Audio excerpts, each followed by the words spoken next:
The Ballad of Belgrave Alley. An Alistair Finch timeless mystery. The biting December wind whipped down Belgrave Alley like a living blade, scattering newspapers and rattling loose shutters. London, 1975, where the glamour was rented and the grime came free.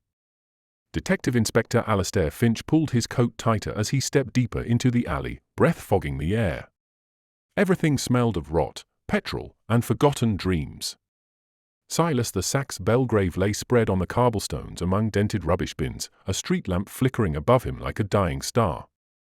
His Selmer Mark 6 saxophone gleamed in rigor mortised fingers, polished so bright it seemed to defy death. Sergeant Miller sniffed the frigid air. Robbery gone wrong, Governor. Finch crouched. The wallet was untouched. Wad of notes, still crisp. Cigarette tin, still full. Even the saxophone, a month's wages for most men, remained. Too neat, Finch murmured. A robbery lies. This is theatre. He recognized Silas, not personally, but spiritually. Finch had spent nights at the back of smoky clubs in Soho, nursing whiskey as Silas played the world into something softer. To see him dead in the shadows felt like the city itself had been stabbed. Chapter 1, Music for the Dead. Dr. Marion Holloway studied the corpse with weary precision. Penetrating wound between the fourth and fifth rib. Thin blade, professional aim. Death within minutes. On the tray beside her was a matchbook. *** Ronnie Scott's, for those who listen. ***.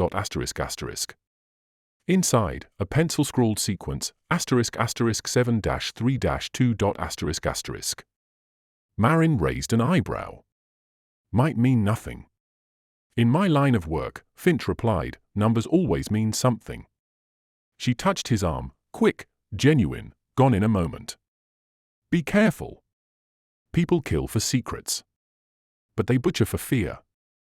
Finch left with the matchbook and the weight of old memories. Chapter 2, Ruby Valentine. Ronnie Scott's was a cathedral of cigarette haze and velvet shadows. Ruby Valentine's voice poured from the stage like grief made honey. Her gown shimmered like spilled wine under the spotlight, but her eyes, those betrayed her. They were the eyes of a woman who had already buried something she loved. Backstage, she smoked a cigarette to the filter. "You're Finch," she said. "You knew Silas well," Finch replied. "Well enough to know he wasn't killed for a wallet." They sat in the dressing room, mirrors rimmed with bulbs, faded glamour clinging to every reflective surface. Silas owed money, Ruby confessed. Gambling. Bad bets. But his debts weren't the problem. His talent was. What do you mean? He wrote music that wasn't just music. Codes. Patterns. Instructions hidden in bars and measures. Messages to people who dealt in shipments no customs officer ever saw. She leaned close. Silas was trying to get out. He was talking to someone about exposing them. Who? Ruby held Finch's gaze. Victor the Viper Vane. The name was poison in the air. Chapter 3, The Blowtorch Wrath. Benny the Blowtorch Bloom played like a demon possessed, a man at war with every note he blew. Sweat streaked the stage lights. Applause chased him like a ghost he could never outrun. Finch met him in the alley behind the Green Canary Club. Frost glittered on the bins. The city hummed like distant thunder. "You hated Silas," Finch said. "I envied him," Benny spat. "There's a difference. You threatened him." "I threaten everyone," Benny barked. "That's jazz. You elbow for space or you suffocate." He lit a trembling cigarette. Silas was working with Vane. Carrying messages. Smuggling secrets in songs. Then he tried to switch sides. Someone always dies when you switch sides. You said others drowned. The trumpet player. Years ago. Benny froze, eyes wide like a trapped animal. "You can't save us, Finch." Then he fled into the night, leaving only cigarette smoke and suspicion behind. Chapter 4, The Echoes of the Thames. Finch returned home to an apartment that smelled of books, old case files, and missed chances. He opened a drawer.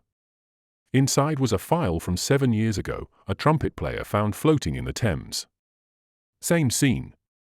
Same rumor of coded music. Same silence. He stared at Silas's file beside it. The two cases felt like ghost notes in the same melody. Miller entered quietly. Could be connected, sir. Could be orchestrated, Finch corrected. And he knew where the conductor lived. Chapter 5, The Viper's Smile. Victor the Viper Vane lounged behind an ebony desk in his shipping warehouse office. Maps of ports lined the walls, red pins marking trade routes like arteries. Inspector Finch, Vane said, voice smooth as oil, you're trespassing in waters above your pay grade. You used Silas, Finch replied. Then discarded him. If I discarded everyone who disappointed me, Vane purred, London would be empty. Finch stepped closer. He was going to the police. Vane's smile did not falter. A shame. He should have come to me instead. I reward loyalty. And punish betrayal. Vane leaned in. Like a composer corrects a sour note. Finch left with bile in his mouth and murder in the air. Chapter 6, The Code in the Measures. Silas's flat in Camden was a shrine to chaos, sheet music scattered like fallen feathers, whiskey bottles like punctuation. On the piano, his final draft. ***, the Belgrave Alley Ballad. ***. 3 measures circled. 7 notes. 3 rests. 2 strikes. 732. Miller frowned. Telephone extension? Dockyard ledger? Room number? Finch shook his head. Radio cipher. He played the notes. The melody became coordinates. Locations disguised as harmony. The last note indicated a dock, Pier 19. A shipment incoming. A message Silas died to send. Chapter 7, False Suspects and Frayed Nerves. At Pier 19, Finch and Miller crept through fog thick as wool. Crates, containers, echoes of footsteps. Then, a figure running. A coat. A glint of metal. Stop! Police? Finch shouted. A shot rang out. Finch dove behind crates as bullets sparked against metal. Miller returned fire. Finch sprinted, boots pounding wood, following the fleeing shadow. He tackled the figure. The gun skittered across the dock. He tore away the mask. ***, Ruby Valentine. ***. She shook, breath ragged. I wasn't going to kill you. I swear. I came to destroy the shipment. To burn Vane's records. I thought you were one of them. Finch released her, stunned. You're not the enemy, Ruby. No, she whispered. But I was close to the man who is. Her eyes glistened. Silas didn't decode those messages alone. Someone helped him. Someone he trusted. Finch felt the floor tilt. Who? Ruby hesitated. Then said the name like a confession. ***, Benny Bloom. ***. Chapter 8, The Twist in the Song. But something was wrong. Ruby's voice shook, not with fear, but guilt. Silas wasn't going to the police, she admitted. He was going to leave Star. With me. Start fresh. But he needed to settle his debts first. He thought he could bargain with Vane. Finch stared. You told Vane. Ruby crumbled. I only told him Silas was planning something. I didn't know he'd. She broke apart, sobbing into her hands. Finch felt his chest tighten. Because the truth was a cruel musician, it never missed a note. Silas wasn't betrayed by his rival. He was betrayed by the woman he trusted most. Chapter 9, New Year's Eve, The Crescendo. Ronnie Scott's throbbed with celebration. Ruby was back on stage, voice raw but unstoppable. Midnight glittered in every glass. Finch moved through the crowd like a ghost with purpose. He spotted Vane at the bar. He spotted Benny near the stage. He saw Ruby, singing like she was praying forgiveness would find her in the lyrics.